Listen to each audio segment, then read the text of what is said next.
Yo, you guys, this is Blacklist of the Abyss, and this is my review for Fairy Tail Chapter 374. And I would have had this review out on Friday, but as you can see, I'm not in my dorm anymore, and Friday was a traveling day, and I was busy literally all day sitting on a bus, traveling for hours and hours and hours. So, yeah, Fairy Tail review up Saturday. And this chapter was cool. It was. Keith and Franmoth decided to fight against Lucy and Wendy, but Lucy summoned Ares and Taurus. They did this combination, like, wool attack thing, wool tornado, and Lucy and Wendy tried to use that in order to escape. But Keith showed up again in the hallway, okay?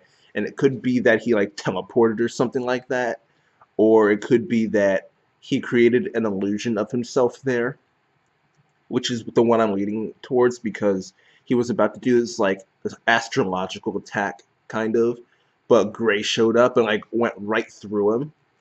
So he's not.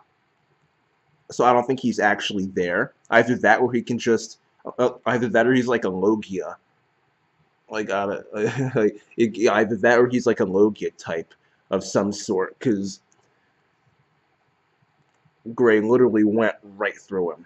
All right, so I mean, I'm kind of leaning towards the whole it's an illusion thing and his real body is somewhere else. But I don't know, it could be that he's just like it could be that he's just like a Logia. Maybe, who knows? Well, Hiromashima. I'm sure we'll find out at some point. Maybe in like 2 or 3 weeks. I don't think we'll find out next week. Next week I want to find out what happened at the end of the chapter. But before we get there, we see Keith refer to Gray as he sees Gray and he says, "You are Silver's dot dot dot." So we already knew there was a relation between Gray and Silver, but now we legit know. Um, I'm still going with a familial relation, um, but it could be something else. Maybe he was like, maybe Silver was something to Ul or however you pronounce her name. Some translations use L, some translations use R. It's probably Ul though because Ultir, tears of Ul. So it's probably Ul, but whatever. All right. The point is that it might not be a familial relation, but it probably is. Um, yeah, and that's that. The rest of the chapter is Lucy and Franmoth, and then Lucy and the others they escaped from Keith when Gray showed up, but Franmoth showed up, and we learned that his curse revolution or whatever it allows him to absorb people and souls and stuff like that, and he absorbed Ares and Taurus, which means he can now use their abilities. So he at first he was using Ares's abilities, but Wendy was able to escape when he tried to bring her back. Natsu showed up to block him. So yeah. And then Natsu tries to attack him, but then he transforms his head into Ares, and Natsu can't do it. Now, that could be one of two things. It could just not be real. Like, it could be like Mr. 2 in One Piece and how he can change his face, but he's still Mr. 2. It's not like his head legit transforms. So it's like, the only reason you wouldn't be able to hit him is if you just can't bring yourself to hit that person, like Sanji. Alright? It could be Franmoth's changing into Ares' head could be that, or it could legitimately be Ares, because he absorbed her. So it could legit be Ares' head right there. So if Natsu does hit him, it could legitimately mean that he's hitting Ares. So he decides not to attack.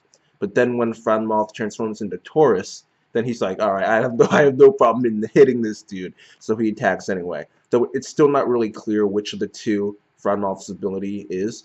But it doesn't really matter because the big thing at the end of this chapter is that Franmoth transforms into his most powerful soul. Okay? And Natsu, Lucy, and Happy, all three of them recognized this person. Okay?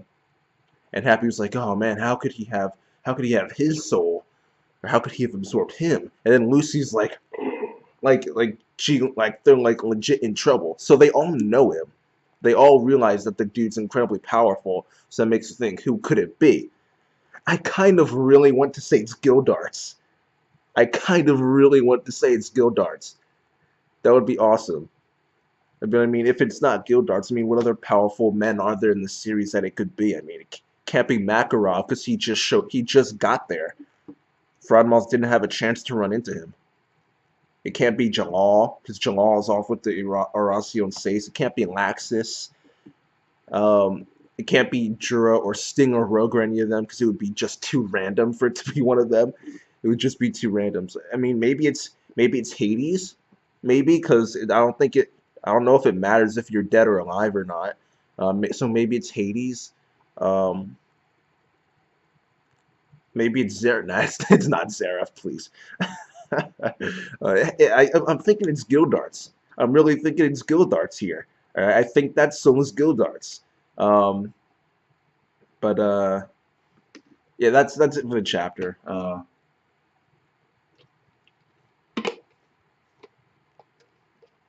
Overall, I'll give the chapter 7 out of 10. I thought it was cool.